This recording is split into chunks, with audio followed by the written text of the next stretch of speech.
Guys, aku ngomongan. Cowok, cewek, yang penting subscribe.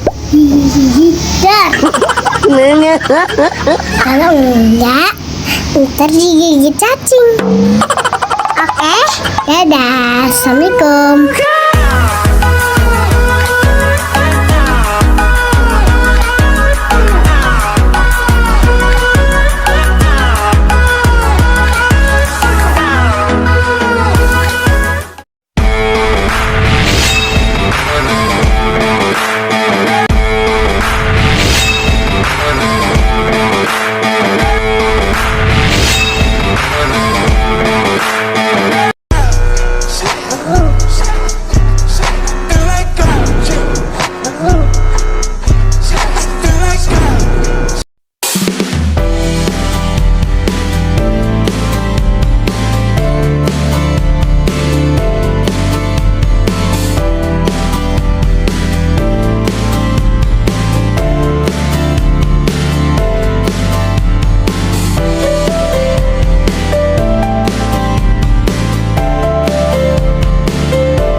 Kampung Tua Tanjung Uma adalah kampung tua yang terletak di Kecamatan Lubuk Baja, Batam, Indonesia. Tanjung Uma merupakan salah satu wilayah di kampung tua yang paling tertua di Batam. Kampung ini diyakini telah ada sebelum kota Batam didirikan. Tanjung Uma dinamai berdasarkan tempat kediaman atau tempat tinggal yang kemudian disingkat menjadi Uma. Di kawasan Tanjung Uma banyak dibangun rumah-rumah panggung bertiang kayu karena kampung ini terletak di antara dua tanjung, yaitu Tanjung Pangkal Lepu dan Tanjung Kupur. Penduduk asli kampung ini menyebutnya dengan tambahan kata Tanjung. Ada juga pendapat lain yang mengatakan bahwa kata Uma berasal dari kata home dalam bahasa Inggris. Kata home diucapkan oleh masyarakat sebagai ome dengan huruf H dihilangkan di depannya. Kata ome berubah menjadi uma dan akhirnya tempat ini dikenal dengan Tanjung Uma.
Maaf mengganggu waktunya, kami dari Universitas yang Kepulauan Batu Aji, Pak.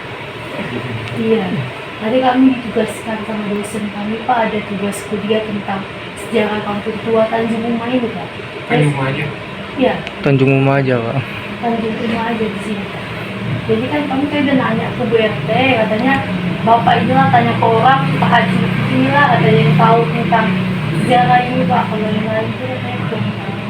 Para pendatang semua, Pak. Ketika kita bicara kampung tua, maka ada di situ konotasinya tua kan, jadi kampung tua kan. Ini satu-satunya yang ada di Indonesia mana saja kan, dari kampung tua. Kenapa maka timbul itu namanya kampung tua? Nah, kalau kita bicara kampung tua yang ada di Kota kami 37 titik kampung tua, termasuklah Tanjung Uma. Kebetulan Tanjung ini bagian terpisah dengan saya karena saya terlahir dilahirkan di kampung Tanjung ini 73 tahun yang lalu, termasuk orang tua saya juga di Tanjung. Jadi saya lahir di Tanjung ini. Maka ketika bicara kampung tua Tanjung Umar, maka tidak terlepas dari generasi ke generasi. Saya adalah generasi keempat. Kenapa disebut kampung tua Tanjung Umar ini? Kalau dari sejarahnya dulu, memang dulunya tak sebanyak ini, bahwa yang hanya puluhan atau ratusan maksimal, dan mayoritas aktivitas penduduk Tanjung ini adalah nelayan. Di samping juga ada bercocok tanam, kelapa dan sebagainya. Tapi mayoritasnya aktivitasnya adalah kenapa dibilang Tanjung Umar? Mungkin itu bilang juga ya, sejarah yang tapi Tanjung Umar. Dulunya kita maklum bahwa di Kepulauan Riau khususnya di Batam ini adalah saudara-saudara kita atau saya dan saya itu aktivitasnya nelayan dan petani. Kemudian hasil tangkapan itu dibawa ke Singapura. Jadi karena waktu itu Singapura dan sini kita tidak ada batas teritorial, karena waktu itu tidak ada batas imigrasi, jadi kita pilih kapal-kapal saja sana tanpa paspor, dayung dan sebagainya. Jadi dapatlah ikan dan sebagainya, hasil tangkapan dan sebagainya pergi ke sana. Nah, sampai di sana mereka itu ngobrol-ngobrol sama mereka, karena dulu belum ada nama yang khusus untuk Tanjung Umar. Jadi ada cerita-cerita mereka di sana mau balik mana ke daerah Batam, go home katanya. Karena kita selalu berinteraksi dengan orang Inggris kan, orang Singapura, orang kita karena saudara kita orang Melayu, tapi komunikasi Melayu Inggris. Go home, home itu kan bahasa tinggal. Lama kelamaan home itu menjadi Umar, karena di kiri kanan Tanjung Umar ada Tanjung sana, Tanjung Umar. Itu kiri kanan Tanjung Umar. Nah itulah asal bahasa kampung tua Tanjung Umar yang kita bahasa home. Nah itulah artinya cikal bakal bahasa kampung yang diberi nama Tanjung Umar. Nah, kemudian aktivitas penduduknya seperti katakan tadi, nelayan. Kalau sejarah terbentuk kampung tua Tanjung Umar ini dari tahun berapa gitu? Nah, kemudian kita bicara terbentuknya kampung tua itu mulai dari tahun 2008 kita berkumpullah masyarakat kampung yang berada di Kota Batam ini, ya, berkumpul di asrama haji, berpikir bagaimana kita ingin melestarikan kampung kita diakui, karena kita maklumkan bahwa Batam ini tahun 74 sampai tahun 71 itu adalah merupakan diberi hak kepada otoritas Batam untuk menjadi daerah Batam. Nah, jadi kita terpikir kalau begini terus kami tidak ada lagi. Jadi kita berpikir, kita bentuklah dengan kawan-kawan orang-orang kita yang berada di kampung-kampung proyek. Kita bentuklah yang namanya RKWB, Pusat Daerah Batam. Nah, berikutnya tahun 2010 kita adakan sosialisasi dengan pemerintah. Kita undang pemerintah Kota Batam, Tempo, kemudian kita undang otoritas Batam, namanya otoritas Batam, bukan DP kan. Kita undang DPRD Kota Batam, dan kita undang dari pihak Badan Ketahanan Nasional Kota Batam, ya, dan kejaksaan juga kita undang di situ. Kita kumpulkan masyarakat yang tidak kurang dari belasan ribu lah yang berada, kita kumpulkan di Ibu Putri. sudah masyarakat itu pun, maka kami, saya terutama dengan Pak Wali Kota Wali Ahmad Dahlan, dan kemudian waktu Ketua Otorita Pak Mustafa, kemudian dari Kecamatan, dari Kejaksaan, kita turun ke bawah. Kita ingin mendeklarasikan bahwa di Kota Batam ini ada kampung tua. Kita ingin pemerintah secara aklamasi mengiyakan kami yang ada di ini, meyakinkan bahwa ingin kami mendapat hak legalitas kampung tua. Nah, berangkat dari situlah kita selalu melakukan pendekatan dengan pemerintah pusat.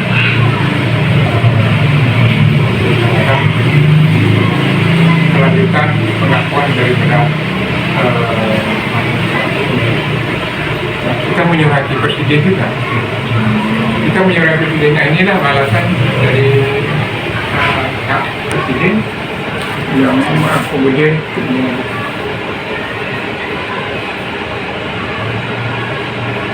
nah, berangkat dari sini mulailah ada tindak lanjut. Kemudian dari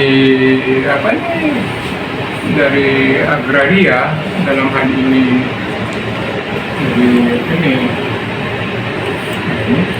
mereka datang ke menemui kita untuk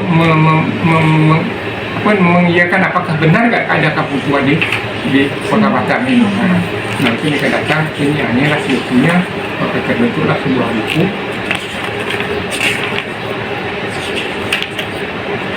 Setelah ini kemari dia.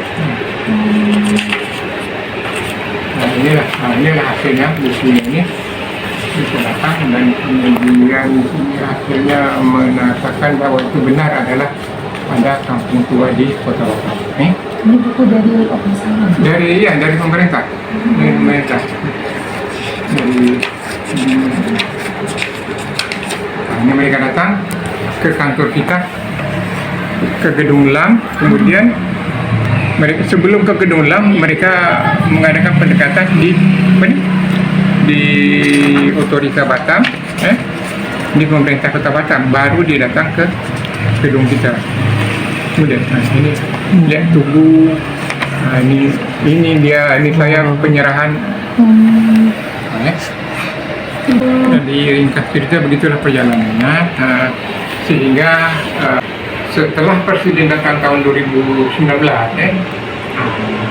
dari pidato beliau di Abdul Jamal sana bahwa kampung tua di Kota Batam itu segera diselesaikan. Bukan daripada setelah Indonesia ini. Nah, tahun 2019 mulailah ada istilahnya nampak nyata atau 2020 yaitu mulainya dari Riau setelah sampai di rumah. Itulah sedikit sekilas perjalanan yang namanya ini adalah bukunya yang terpisahkan dari sejarah. Kalau ada nggak budaya yang masih dilestarikan di kampung tua Tanjung Uma? Budaya yang kami jelas budaya Melayu. Contohnya adat istiadat perkawinan. Dan sebelum acara perkawinan itu, yang namanya melisi itu tidak tepat dengan budaya Melayu juga. Nah, kemudian sunatan masyarakat sekitar dan sebagainya.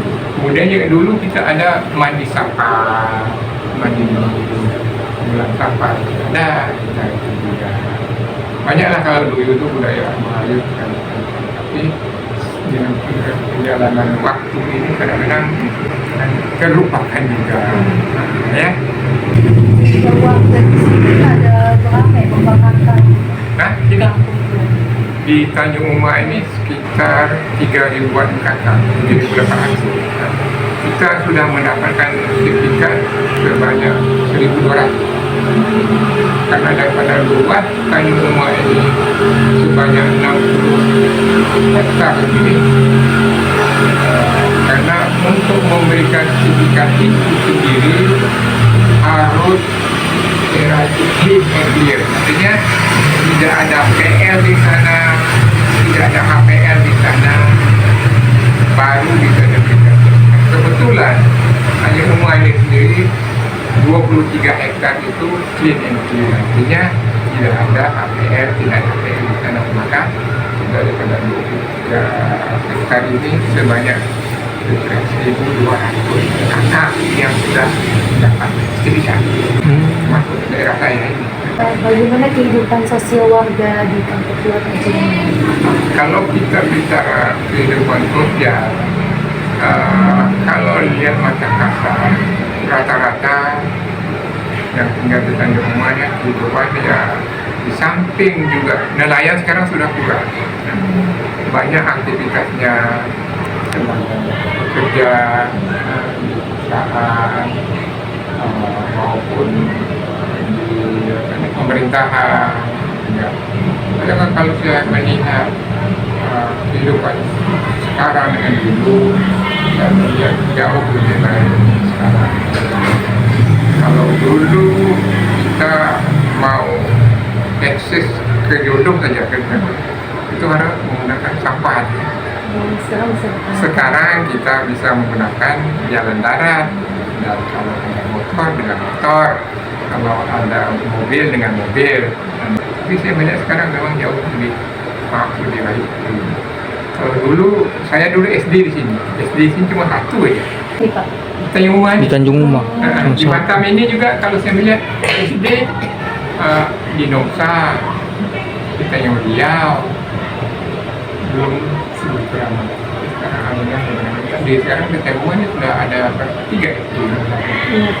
Satu SMP walaupun SMP swasta.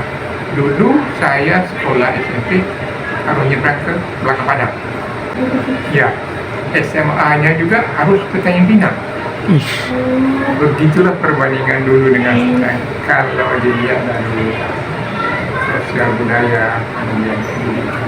Nah kemudian kalau kita bicara nama, dulu masjid ada satu dia, Masjid Mukminin. Tapi itu pun sederhana. Sekarang sudah berapa banyak masjid di Tanjung.